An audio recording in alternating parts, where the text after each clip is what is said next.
Sindh high court میں درخواست لگ رہی ہے تو وہ بھی کسی اور کے توسط سے آ رہی ہے. جو جبران ناصر ایڈوکیٹ ہیں وہ اپنا کام جو ہے وہ پولیس کے ذریعے کروا رہی ہیں. تو یہ معاملہ بہت بڑے پیمانے پر اس کے پیچھے بہت بڑا ذہن چل رہا ہے کہ ہم نے کس وقت کیا کرنا ہے. اور عدالت میں دعا زہرا جب کچھ کہنا چاہ رہی تھی تو عدالت میں سنا ہی نہیں گیا ان کو.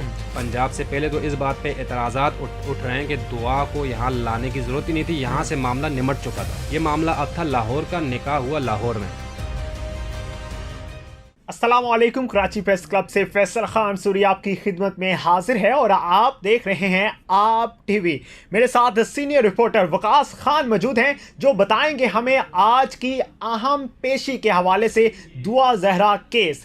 وقاص صاحب مجھے بتائیے گا کہ آج بیل کے حوالے سے پیشی تھی, کیا آج پیش رفت ہو پائی ہے اس کیس میں؟ دیکھیں تقریباً فیصلہ تو ہو گیا ہے اور بس کچھ کمی بیشیاں رہ گئی ہیں جو کہ آئندہ سماعت پر پولیس کی جانب سے پیش کی جائیں گی. اس کے بعد جو ہے کنفرمیشن آف بیل ظہیر اور شبیر کی اس پر آرڈر ہو جائے گا.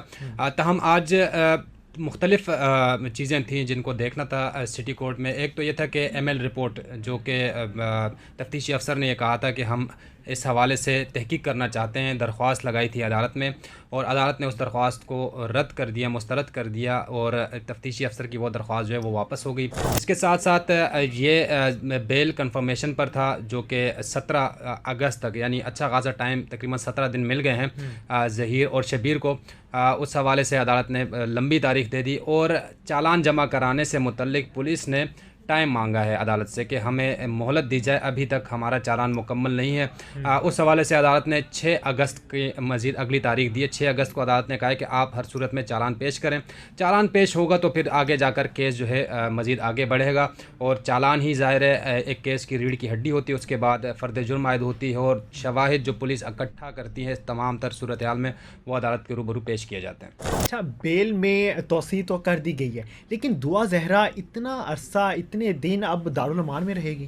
اب دیکھیں نا, دعا زہرا کے حوالے سے ایک معاملہ یہ ہے نا کہ شروع سے اگر آپ کیس دیکھیں سندھ ہائی کورٹ سے بھی ایک فیصلہ آ گیا تھا کہ یہ ظہیر اور دعا کو ساتھ جانے دیا. اور اس کے بعد سپریم کورٹ میں بھی جو سپریم کورٹ کے سینئر ججز کی جانب سے ریمارکس آئے کہ یہ نکاح جو ہے یہ تو قائم رہے گا, اس کو کوئی نہیں ختم کر سکتا. وہاں سے بھی تقریباً معاملہ ختم ہو چکا تھا.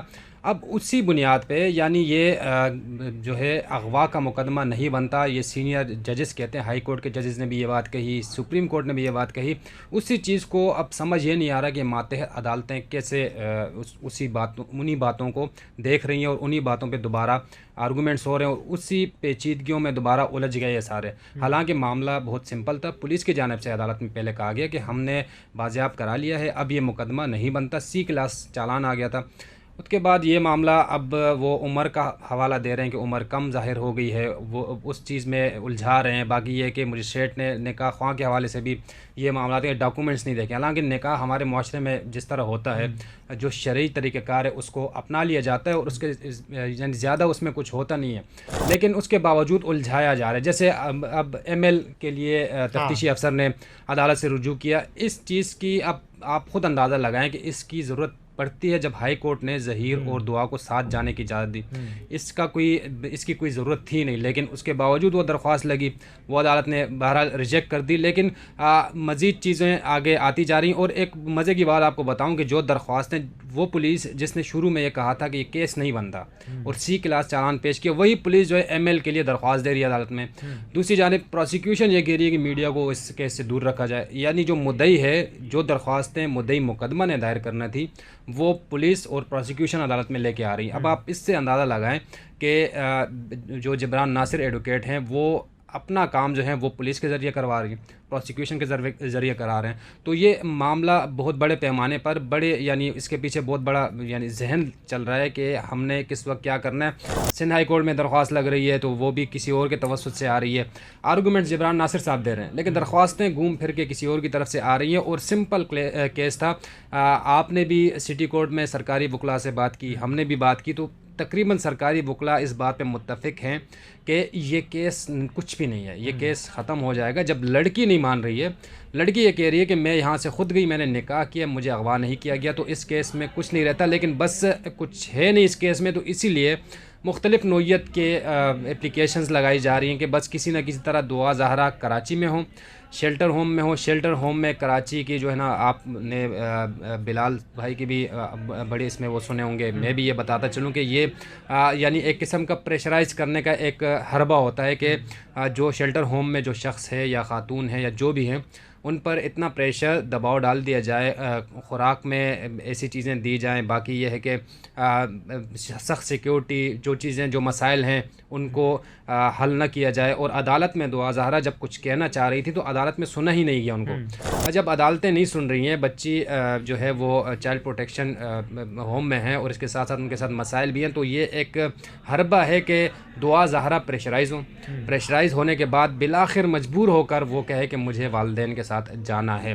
لیکن یہ سمجھ ان کو اب بھی نہیں آ رہا کہ نکاح کا جو کانسیپٹ ہے, نکاح اپنی جگہ موجود رہے گا. نکاح تب تک موجود رہے گا جب تک دعا زہرا اور ظہیر خود اس رشتے کو ترک نہ کریں, تو یہ موجود رہے گا. لیکن اصل میں یہ جو ابھی ایم ایل کے لیے جو درخواست دی گئی تھی, اب اس درخواست سے ہمیں یہ اندازہ ہوا کہ یہ نکاح پر جو ہے نا ضربے لگا رہے ہیں کہ نکاح کسی نہ کسی طرح عدالتوں کے ذریعے یا کسی ادارے کی طرف سے ہمیں ایک گرین سگنل مل جائے کہ نکاح اب نہیں رہا, نکاح ختم ہو گیا. تو وہ حاصل کرنے کے لیے ایم ایل کا مطلب یہ ہوا کہ وہ زنا کی تحقیقات کرنا چاہ رہے تھے. اب زنا, اب آپ خود اندازہ لگا لیں کہ جب دعا زہرا یعنی مہدی کاظمی صاحب کی بیٹی کا ایم ایل ہوگا اور مہدی کاظمی صاحب کے وکیل اس کو عدالت میں چیلنج نہیں کر رہے, عدالت میں اس کے خلاف آرگومنٹ نہیں کر رہے اور کہہ رہے ہیں کہ ہمیں اس درخواست سے کوئی اعتراض نہیں, تو آپ خود اندازہ لگا لیں کہ یہ درخواست کس طرف سے آئی ہوگی. تو یہ ساری صورتحال ہے. اب اس تمام تر صورتحال میں سفر کر رہا ہے, سفر جو کر رہے ہیں وہ دعا زہرا کر رہی ہے, ظہیر کر رہا ہے, اور یہی ایک حربہ ہے کہ ان دونوں کو اتنا یعنی گھسیٹا جائے کہ بالآخر یہ تھک ہار کر خود جھک جائیں اور اپنی غلطی کا اعتراف کریں. حالانکہ غلطی وہ مان چکے کہ ہم گھر سے گئے, اس بات پہ ہمیں افسوس ہے. وقاص صاحب, آپ کو فیل نہیں ہوتا کہ ججز کو پریشرائز کیا جا رہا ہے؟ روز کوئی نہ کوئی نئی اپلیکیشن آ جاتی ہے اور کہا جاتا ہے کہ اس پہ تاریخ دی جائے, اس پہ تاریخ دی جائے. کب تک یہ تاریخیں دی جائیں گی؟ دیکھیں, ججز کا جو معاملہ ہے, اب آپ ججز کے ارد گرد کا سیناریو دیکھیں. ججز کے پاس چیز لے کر کون آتا ہے؟ پولیس یا پروسیکیوشن. ٹھیک ہے, اب پولیس یا پروسیکیوشن جو عدالت کو کہیں گے, جو سمجھائیں گے, جو ڈاکومنٹس پیش کریں گے, عدالت اس پر فیصلہ کریں گے. اب عدالتیں اسی پر چل رہی ہیں. اب پروسیکیوشن اگر کہے گی, پروسیکیوشن جو ہے وہ عدالتوں کو وہ کرتی ہے, سپروائز کرتی ہے کہ بھئی یہ معاملہ ایسا ہے, یہ معاملہ ایسا ہے, تو اس میں عدالت زیادہ تر پروسیکیوشن, کیونکہ وہ عدالت کے زیادہ قریب ہوتے ہیں. تو اب پروسیکیوشن اگر خود کہے کہ ہم نے میڈیا پر پابندی لگانی, میڈیا جو ہے اس کیس پر منفی اثرات مرتب کر رہا ہے, تو ظاہر ہے عدالت پروسیکیوشن کی مانے گی. پھر پولیس, وہ بھی عدالت کا ہی ایک جزو ہے, ظاہر ہے پولیس, پروسیکیوشن, عدلیہ, یہ تینوں جو ہیں ایک تکون ہے, ساتھ مل کے چلتے ہیں. اب پولیس اگر کہے کہ ہمیں تفتیش کے لیے ایم ایل کرنا ہے, تو عدالت اس درخواست کو منظور, عدالت نے کیا اور اس کے بعد یعنی سننے کے لیے منظور کیا, بعد میں عدالت نے کہا کہ نہیں یہ نہیں ہو سکتا. اب تفصیلی رپورٹ جو عدالت کا فیصلہ ہے وہ آئے گا تو اس پر ہم بات کریں گے, لیکن وہ ابھی تک آیا نہیں. لیکن بہرحال آپ جب پروسیکیوشن اور پولیس اور مدعی مقدمہ کے ساتھ ایک پیج پر ہوں, تو پھر آپ عدالت سے بھی یہی گمان کر سکتے ہیں, کیونکہ عدالت کے پاس جو معلومات جاتی ہیں, مثال کے طور پر چالان جاتا ہے, عدالت کے سامنے پیش کیا جاتا ہے, تو چالان پولیس تیار کرتی ہے, ٹھیک, اپنی تحقیق کی بنا پر وہ عدالت میں جمع کرتی ہے اور اس پر عدالت فیصلہ کرتی ہے. پروسیکیوشن اس عدالت پر اسکروٹنی کرے گی. اب پروسیکیوشن, پولیس اور مدعی مقدمہ جب ایک پیج پر ہوں گے, تو آپ اس بات سے یعنی انکار نہیں کر سکتے کہ جو فیصلے آئیں گے وہ اسی زاویے سے آئیں گے, انہی کی طرف اس کا جھکاؤ زیادہ ہوگا, کیونکہ تین فریقین جو ہیں وہ ایک طرف ہیں, جو جن کو ملزم بنایا گیا ہے, ظہیر اور شبیر کی میں بات کر رہا ہوں, وہ ایک طرف ہیں, تو انہی کے خلاف زیادہ تر چیزیں سامنے آئیں گی. تو بہرحال ہمیں اب تک یعنی اتنا ہم نے جو رپورٹ کیا اس کیس میں یہی نظر آیا کہ ایک دم اس کیس نے یو ٹرن لیا ہے. دعا پنجاب سے پہلے تو اس بات پہ اعتراضات اٹھ رہے ہیں کہ دعا کو یہاں لانے کی ضرورت ہی نہیں تھی, یہاں سے معاملہ نمٹ چکا تھا. یہ معاملہ اب تھا لاہور کا, نکاح ہوا لاہور میں, یہاں لانا نہیں تھا. اب لے کر تو آ گئے, اب وہ ہیں چائلڈ پروٹیکشن ہوم میں. اب وہاں مسئلہ کیا ہے, ان کے والدین کو اگر اتنا ہی وہ تھا کہ ہماری بچی کو کراچی لے کر, ان کی جانب سے ملاقات کی درخواست بھی نہیں لگائی جاتی. اب اس سے یہ اندازہ ہوتا ہے کہ جب ملنا ان کو نہیں ہے تو وہ سراسر ٹارچر کر رہے ہیں, کہ ٹارچر کر کے ایک اس وقت کا انتظار کر رہے ہیں کہ دعا کا بیان جو ہیں وہ چینج ہو جائے. دعا کا بیان والدین کے حق میں چلا جائے اور ان کے لیے وہی دن سب سے بڑا ہوگا جب دعا کا بیان والدین کے حق میں جائے گا اور پھر کیس میں کچھ رہے گا نہیں. تو یہ سارا جو ابھی جو گیم سیناریو جو بن رہا ہے, جو گیم نظر آ رہی وہ یہی ہے کہ ان دونوں بچوں کو اتنا پریشرائز کیا جائے کہ یہ قدموں میں جھک جائیں.